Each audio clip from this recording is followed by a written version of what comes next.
Right, in a minute we'll open up all the newspapers for you, tell you what's happening around the world. But first, let's tell you what's happening around this city with Traffic Watch. And of course, we can take you first of all to Ring Road in Accra, you know, the Samsung area, and see what's going on there. Oh, that's what it's looking like this morning. Whizzing along quite nicely, not too terrible. You can see it hasn't yet started to build up. The traffic lights are working fine. Vehicles are obeying regulations, and it looks like the mayhem is yet to begin. So, if you're headed that way, be quick. Harbour Road is next, and this morning, the motorway, the beginning of the motorway into Accra looks quite typical. A lot of traffic on the actual circle itself, heading in different directions. But in terms of those who are linking to the motorway itself, joining the big roundabout to Accra, it appears that there is quite a bit of sanity this morning. Very smooth, going along their business quite well. A bit of a bottleneck there for those who are exiting, but nothing unusual, especially not for a Friday morning. Bypass Road in Airport City. Now, this is a place we always want to keep an eye on, especially because it gives us a bird's eye view of the shell at airport, and it tells you exactly what is happening in terms of traffic coming through from Spintex Road. And so far, the build-up before the roundabout, as you can see, is starting to look a bit heavy. But beyond the roundabout, after it has dissipated in two directions at least, it looks a bit more civilized. People moving along quite smoothly on their way to work. Okay, Oxford Street in Osu, Accra, another hot point. But at this time of the morning, absolutely not. It is the epitome of peace and tranquility, especially if you're looking at it from the perspective of Standard Chartered Bank. So those who are coming from the Papaya area, absolutely nothing happening there. And those who are returning from Dankwa Circle, it looks just as peaceful, quiet, tranquil, and it's the calm before the storm, really, because we know Oxford Street. Gifford Road, Burma Camp, that's the brand new road, and that's how it looks this morning. A bit misty, foggy. The camera perhaps has captured a bit of dew, even at that high altitude, but it appears to still give us images of what is starting to be a busy road. It has begun. And it has probably begun a bit earlier than typical, but that's just the situation right now. If you're looking at this from the 37 direction, you see that those who are coming in from cantonments are thickening up the traffic. Those who are coming from Burma Camp, not as many, but within minutes, as you can imagine, the traffic lights will suddenly, in their bid to create order, certainly create a queue as well. That's what you get, 6 of one, half a dozen of the other. Tetekwashi interchange is our last stop, I believe, and this morning, yeah, not looking too bad. The Medina traffic is yet to start thickening up, but as you can see, those who are coming in from Tema, trickling in as usual for this time of the morning, but going into Tema, it's starting to look busy. So if you're coming from Medina, look, it is going to be a very busy morning. So if you haven't set off already, then expect it to take a while. Put a snack in your car, call your boss, tell them that you might be delayed, and enjoy the AM show if you're not driving on your phones via Facebook or YouTube. Right, now let's have a look at what's in the papers this morning, and good old Chinabi joins us. It's been a while, you know. How have you been? Yes. I've also been very busy at the back end, loading up stories for our listeners to get it up on NigeriaOnline.com. That's right. Well, somebody's got to do it, and we're glad we've got you on the job. The place is looking so beautiful. You like it? I'm telling you. Yes. Especially the traffic details you just gave. Oh, thank you. I mean, it makes radio and TV relevant. Absolutely. You can watch TV and make a decision of your life. There you go. There you go. Good. And if Chinabi says it, it is fact. It is fact. Believe it. All right, so let's run through some headlines and then we'll settle for some of these stories, why don't we? And please. I have the Daily Graphic, I have the Dispatch, I have the Herald, and a lot more. Okay, so the Daily Graphic is leading with the picture of a commissioner shot and our president, Nana Addo Dankwa Akufo-Addo. We will confront realities, President. He said this during the reception of the commission report. Then we also have Winneba Ejumako UEW campuses closed down, referring to the University of Education, Winneba, violent riots that led to the closure of the school. Very, very unfortunate. Then we also have here, NMC affirms receipt of government's petition on Castle militia. Never-ending saga. Okay, the back page, new technology boost rice production at Pong. If I can go to the middle page, as Mamavi will always do. Yep. Work to reduce teenage pregnancy population growth. Wow. Do we have to stem the tide of growth in our population? Yes. Okay. And will you leave, or your son will leave, or who should leave? Well, it's not about leaving, it's about planning the future. So today in Ghana, if you ask any of our lawmakers or our executive branch, if you ask them, what does Ghana want its population to be by the year 2050? The Bible says we should produce and multiply and increase. Yes. It's a command of God. And what does the Bible say about the man who doesn't plan? Okay. It's about planning to feed all of them. No, it's about planning your population. Because you see, at the, your resources, the amount of your resources will determine how many of them you can feed. Right? Wow. So what you do is you look at your resources today, you look at how much resources you will have 10 years from now. I see. And you tell yourself, 10 years from now, this is how many I can have.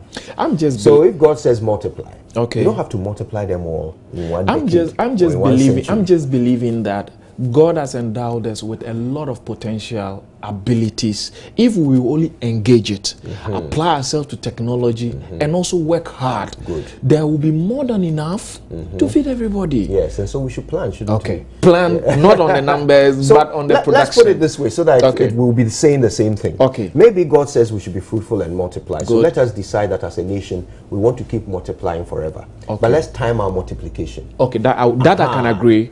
You should know when to do what. That's right. That I can agree. If you ask someone in government today, what do you want the population, what is Ghana's plan for our population? 2050. Yes. How many Ghanaians should there be? They can't tell you. And even the major concern is when you come to the individual units of the family. You see somebody who is not gainfully employed, still with the parents, and yet he thinks that it is his right to keep producing. I think that much we need to act in and help. So it's not about reducing population growth, it's about planning population growth. Sure. Vis-a-vis our resources. That's true. And that's something that all countries have done. Malaysia can give you a plan. They can tell you 200 years from now how many Malaysians they want to have. But the concern then also is that if we're going to do it at a national level, are we going to, for example, I have heard rumors, I'm not sure, if government will introduce mechanisms that will limit the potency of some men, as we hear in some countries. Will government engage in measures that will increase deaths at certain points in time? Or are we going to put it at the level of education so that people are conscious of how many children they should give birth to, depending on their ability to take care of them? I mean, certainly education will have to be at the forefront of whatever they decide to do. I certainly hope they don't try to kill people or sterilize them. Because I hear, for example, there were some certain spices that came on the market, and for example, in some of these Eastern countries, that was the motivation. Wow. Yes. I mean, mean, they found evidence of it? Well. Because of course, if you look at it carefully, I don't think that, for example, government issuing a law that one family, one child, for example. I agree. It should not be that kind of national stage campaign. It should be about planning. So the idea should be that, look, these are the resources that the government has for its population. Okay. Now, for every family, the government can resource maybe 3 of your children. Okay. Any others beyond that is your headache. Okay. So that you as a person, you either have the amount that you can get government benefits, and when I say benefit, I'm talking about free education, free healthcare, that sort of thing. Okay. If there is ever free housing, that sort of thing. These are the ones that the government will cater for. The rest I will have to pay for. Yeah.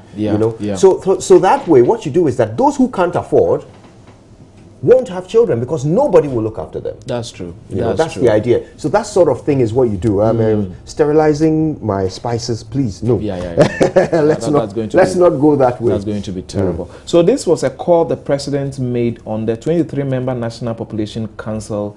He sworn into office, I think, a while ago. So that is a charge that has been given to them, that they should plan the growth of our population.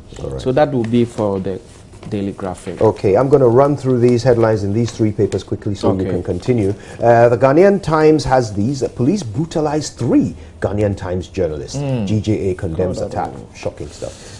Draft legislation to deal with vigilantism. President orders Attorney General. I'd like us to talk about that later if we can. There's an editorial on the attacks on journalists. And Winneba Varsity closed down after students' riot. We are live in Winneba later this morning. Stay with us for that. Roland Walker will be getting to grips with that situation. AG to draft law to ban vigilantism. President directs following NDC's mistrust concerns. Blackouts to end within 5 days. That's according to the Minister for Energy, John Peter Amewu. We don't need GMOs. That's the Agric Minister. By the way, I'm talking about the Finder newspaper. So, sorry, I just jumped into those headlines there. The Finder newspaper is the one I am relating to you right now. And the Agric Minister says we don't need GMOs. The GMO debate is an interesting one. Ghanaian Times journalists accuse police of brutality is the story in the Finder newspaper as well. That's what the front page looks like there.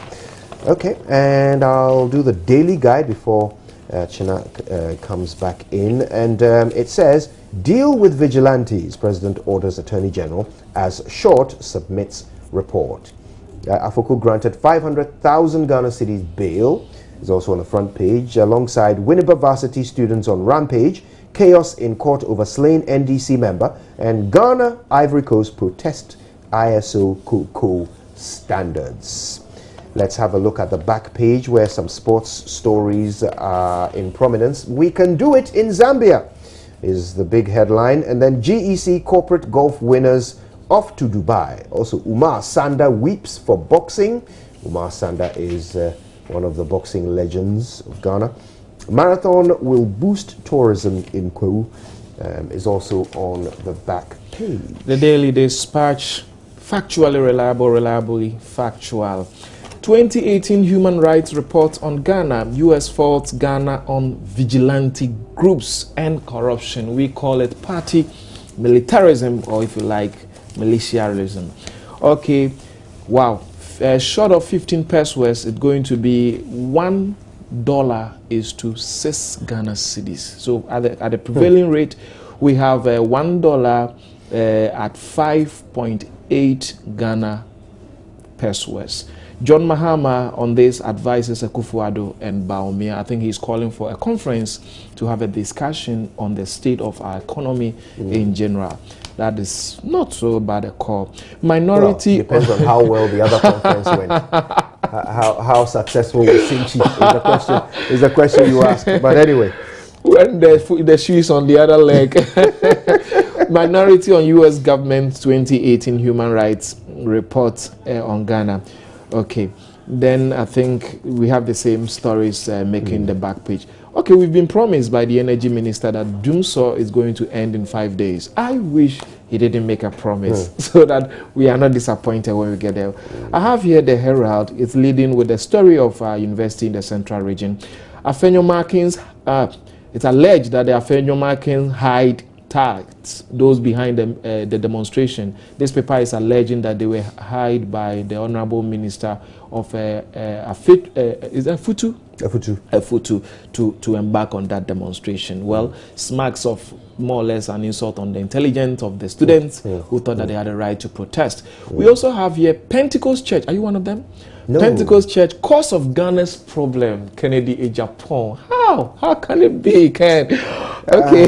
No. Then AG opposes stay of proceedings pending appeal.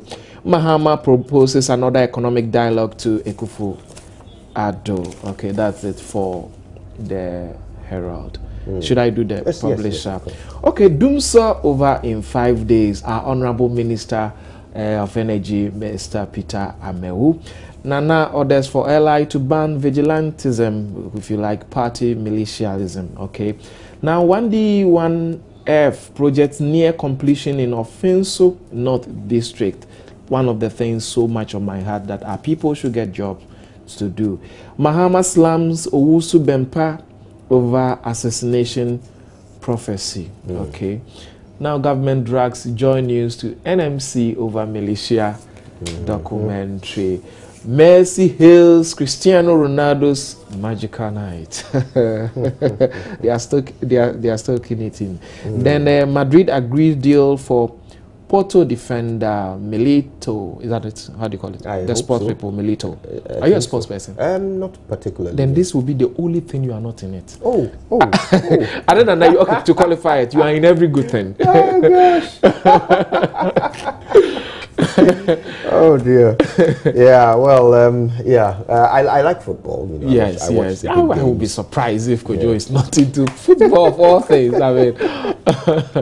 Okay. I have the Independent, the Observer. The Weekend today. Didn't see that one. And the Daily Statesman. Let me go through them quickly.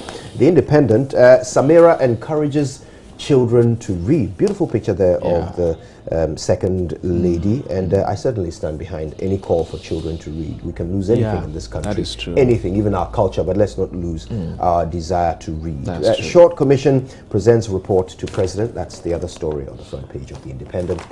The Ghanaian Observer has these. Afro-Broni's UEW turns war zone as police clash with protesting students amid stone throwing, gunshots and tear gas. I'm not plotting to kill Akufo-Addo. That's or Bawumia. That's John Mahama there. Power outages over in 5 days, according to the energy minister. And UAM Ghana unveils new campus at Kwabenya. Also on the front page, Akufo-Addo promises action over short commission report. Back page has sports stories, and Messi shines, but Ronaldo is CL king, according to the Ghanaian Observer. Okay, Champions League is what they are using as the comparison here. Yeah, Beckham to play. I'm a Messi guy, by the way. I'm a Messi guy. I'm definitely a Messi I believe fan. in talent. Yeah, yes. Beckham to play in United treble reunion. Oh, that'll be fun. That'll be nice to watch. And William says, I hope Hazard stays with us. I hope Hazard stays with Chelsea too. Weekend today has a picture of Philippa Befi, who rediscovers her childhood dream. That's on the front page. Gabby saves kid who drank caustic soda. This boy was saved after some pictures of him looking in a very sorry state posted on social media. PPP raises red flag over political violence, and UEW shut down. Back page, we will face ZESCO, and that's according to CK Akuno, and CAF's president refused visa for US entry to attend FIFA Council meeting. All right then, finally, the Daily Statesman. Vigilantism law out soon. President directs Attorney General to initiate action. UEW closes after campus uproar. Decision threatens Winneba final year students. And government petitions NMC over JoyNews documentary. I thought I saw this on the front page of the Statesman yesterday, but it's actually no, that was the lawsuit by the DI group. So this one is about government's petition to NMC. Yeah, and it's interesting. I mean, it is let's call it the appropriate quarters to raise any concern, if there is one over for me, democracy must be engaged on all right. fronts, and at the end of the day, strengthens it the more. We should not be afraid if you've done work that you feel that it's I mean, this work has been described by the body what's the name, the West African Media Foundation for West Africa. It's hinged on solid principles of journalism, yes, and we believe so that it should be tested with fire. So to that extent, nobody is afraid or nobody is timid about it. We do hope that we will always resort to processes of the law, ethos of journalism, and democracy to give us the best of everything. That's my hope. Yeah.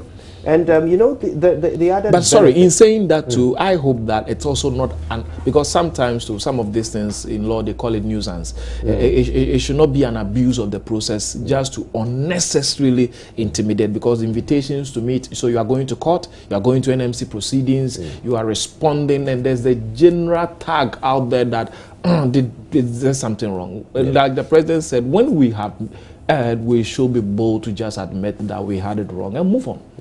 Yeah, and that advice is for both sides, you know, for everybody, actually. Exactly. Everybody in this country ought to take that advice, including government.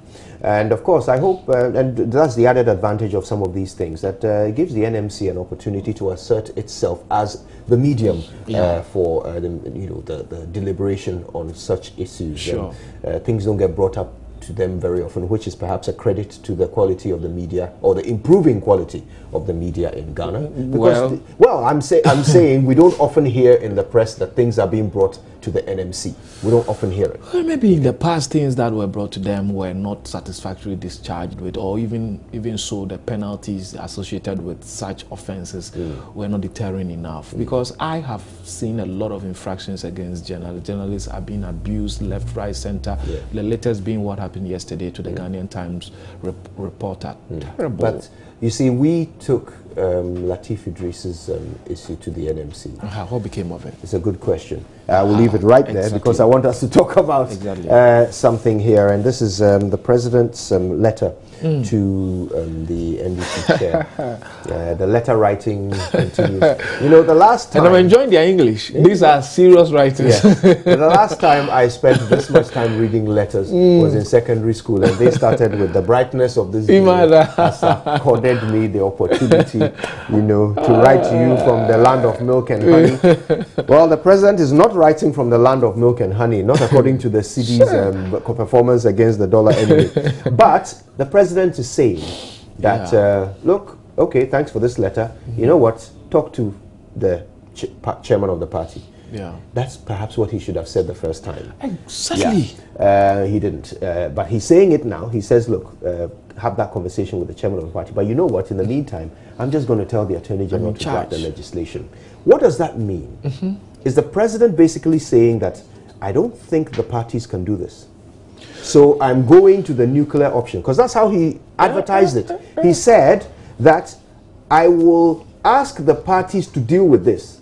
Meet as soon as possible, preferably next week. And that was 3 weeks ago. Yeah. And deal with this. If you don't, or if you can't, I will draft legislation. Yes. So he's drafting legislation. That means he believes they can't. Okay. I have an issue. I think that the call from the onset I thought was wrong, because and I'm saying that because he made that call at the time I felt crime has been committed. Good. And if crime is committed, the first thing or the most appropriate thing to do is to sanction it. If you investigate it, then you bring people who are culpable to law. Now, the effect of punishing crime is to deter its future occurrence. That's one of the effects. Good. Having done that, if later on you say that, okay, no crime has happened, I've punished this one, but can we have a conversation on this phenomenon which is eating all of us up, so that in future we can deal with it? Then I think that it would have been appropriately situated.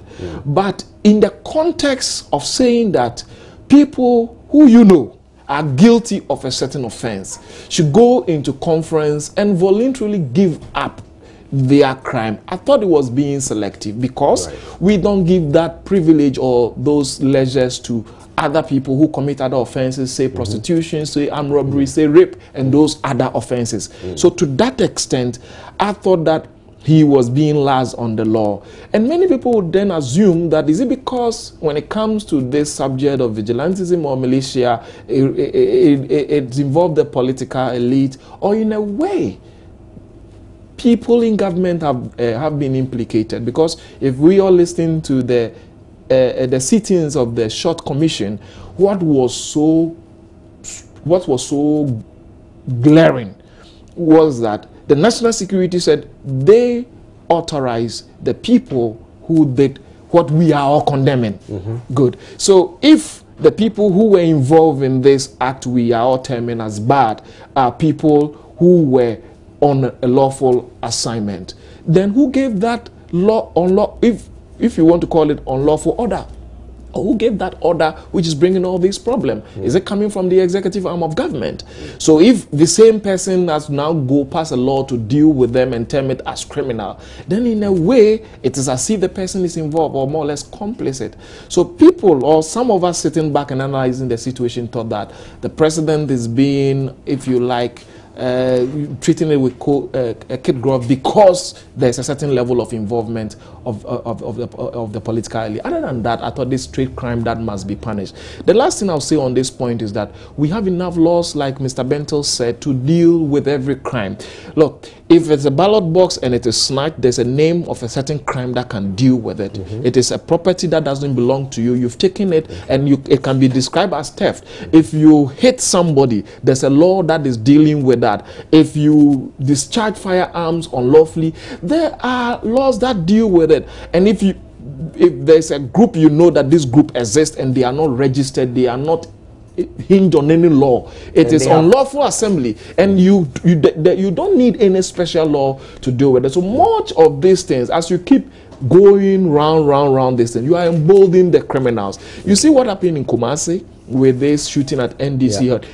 Look at the action of the police. Within days, everybody on the run has reported themselves back to the police. We should see that. I want my president to be fully in charge. That's a call on the president to take charge. But of course, I don't know whether I'm adding to it or raising another aspect of it. But sure. I totally agree. Sure. That there ought to be a certain, we ought to see the president and the government demonstrating confidence in our structures and systems. Great. So that the people of Ghana can also have a reason to have that confidence in them. That's true. And so, if, like you said, crimes are committed, exactly, and we have a system for dealing with crime, exactly, and the government is seen, or the president is seen, installing another system, exactly, what you're saying is that you don't think the one that exists works. It's working. So what you're doing is you are missing an opportunity to demonstrate faith in our system. Exactly. And that has an effect on the citizen. Exactly. So I get your point. And more importantly, you see, when this commission was set up, I had a conversation with a high-ranking member of a foreign delegation in this country. So smart. That's all I'll say. A foreign delegation from one of our biggest allies in the world. Okay. And this high-ranking member said to me that the leader of his country is disappointed in the decision. Wow.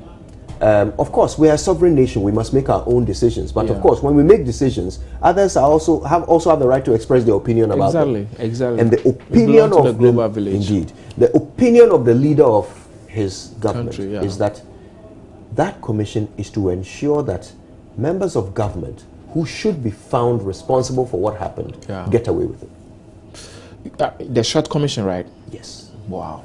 That was this person stands and the report is out, and it is for me in camera. Indeed, for me, how the government treats this report is what will prove whether this foreign leader is right or not. And I mean, yes, we as a nation shouldn't care about what a foreign leader thinks. As in, not that we shouldn't care, but we shouldn't be slaves to the opinion of a foreign leader. That's true. But we should understand that there are eyes on us. That's true. We should understand that. That's true. And that what we do, we are judged by. Yeah. And could you, the election at Ayawasa, it's what I call a district election. Okay. So in one district election, we have a national commission looking into it. And you see, the police service has also launched a national investigation into this. Now the president is also saying that the parties should meet on the same election. Now he's going to pass a legislation on the same election. So this is a national district, a district electoral dispute, and we all of our national energies are engaged at that level. What if we have we get a crisis on a national scale in a general election? What then will be deployed? And I suppose the questions we should ask is that of the things that have been deployed so far, which of them has the best chance of giving us a safer national election? Is it the commission? Is it a white paper? Is it the new laws that are coming? Exactly. And in all of these things is the question of trust. If we were to trust our leaders, I mean, why shouldn't a commission present a report, and at the end of the day, the president, believing in the integrity of the commission, discharges its outcome? Alternatively, why shouldn't the police investigation suffice? Or best, the president activating existing laws to punish crime? There's a question of mistrust, especially at the back of this recent militia in the heart of the nation documentary, because then it feels that despite the rhetorics, I'm not passing judgment, but it means that despite the rhetorics, behind our backs is a dagger. Indeed. All right, let's talk about this quickly if we have time. Police brutalized 3 Ghanaian Times journalists. GJA condemns attack. This is the sort of thing that really gets my bile up. And I'm okay. So, look, there's been a report by the U.S. Government on human rights abuses around the world, and I always smile to myself when the U.S. government does this because they themselves have some human rights record to deal with. However, this is a document that many nations pay attention to. Sure. And it highlights, among some other things, when it comes to the Ghanaian situation, it highlights brutality on journalists. It talks about Ahmed Swale's killing. It talks about our very own Latif Idris's attack. No doubt, if it had been issued a bit later, it would also have captured the threats against Manasseh and so forth. And then, the day after that report comes out, we see this. A Ghanaian policeman riding a motorbike with no registration. Wearing a uniform with no name tag. And you know that that is also a big crime. Yes. You should be identified. Indeed. And this is basically engages in a traffic offense, and causing an accident. Causes an accident. So the news team that was a victim of this accident tries to chase him down. They stop him. He gets down and then starts to assault. Because he was being filmed. That's apparently. Right. And his reason is that he doesn't want to be filmed. So let's make something clear before we go, because we won't be able to fully have digest this conversation in full. But one thing I do want to say is this. Maybe we only have one question to answer. Is it illegal to film a police officer, a public officer, while he's on public duty in a public place? Is it illegal to film him? Do they have the right to seize your phone? Whether you're a citizen, a journalist, whatever. Do they have the right to seize your phone, your camera, to assault you if you are filming them while they are on duty? Whether they are doing the right thing or the wrong thing, while you are filming them, are you committing an offense? So that's something we should clarify, and not just clarify here, but clarify at the police academy before they come out on our streets and start beating us. Tell them. We'll talk about that. But let's. Sorry, you wanted to say something, but I'm being told that we don't have a lot of time. No, just to say that assuming it's even a crime to film a police officer, we all do not have any right to take the law into our own hands and dispense justice as we wish. We've got to go now. Let's do the headlines from myjoyonline.com, and they include this one. Ex-GNPC boss KK Sapong heads new Black Stars committee. What else? Right. What else is on myjoyonline.com this morning? This one is a good one. Where is it? Agreement reached to immediately reinstate sacked UEW lecturers. That's that headline is a quote of what Afenyo Markin said in a news conference. Let's see what else there is. Reverend Kisiedu writes, "Make time to be a true companion for your partner in your marriage." Some good advice to married people there. What's next? GJA Facebook loses chief product officer and WhatsApp head. Okay. Did he pass away or did he just go to another company? Parliament approves 2 billion Ghana cedi request to save 5 local banks. Arsenal join Chelsea in Europa quarters. Inter go out. Sad. 16-year-old... Oh, come on, guys. 16-year-old Swedish girl up for Nobel Peace Prize. Well done to her. And Akufo-Addo directs AG to draft a bill on party militia. And that's what's happening on myjoyonline.com this morning. There's also this story. GJA condemns jungle police assault on 3 journos. And it's time now for us to bring you the sports news. And of course, if you want to learn more about these stories on myjoyonline.com, just go there, take a browse, look around. Lots and lots of great stuff, including some picture stories that you will certainly enjoy, and some wonderful, wonderful opinion pieces. And I'm sure there's something by Achina Bruntu in there as well. There should be. There should be. There should be something for you. All right. Now, good old Benedict joins us with all the sports. He's poised and ready to go. Benedict, good morning. How you doing? Good morning, Mr. Youngson. I hope you're good. Not bad at all. Awesome. Today we're talking about the story you just revealed on the My Joyline page. That's GMPC boss, Dr. Sapon, Dr. KK Sapon, yes. Now in charge of the Black Stars Management Committee. You know the Africa Cup of Nations are around the corner, so normally when we're going for such top competitions, you need a management team to manage the team. And now we have a 5-member management team. So I'll tell viewers, the other members on the committee. Also, there is a change in the Black Stars technical team. Maxwell Konedu finally has been sacked as assistant number 2. It's not surprising that we have 2 assistant coaches. Yes, you know, 2 assistant coaches. So now 1 is gone.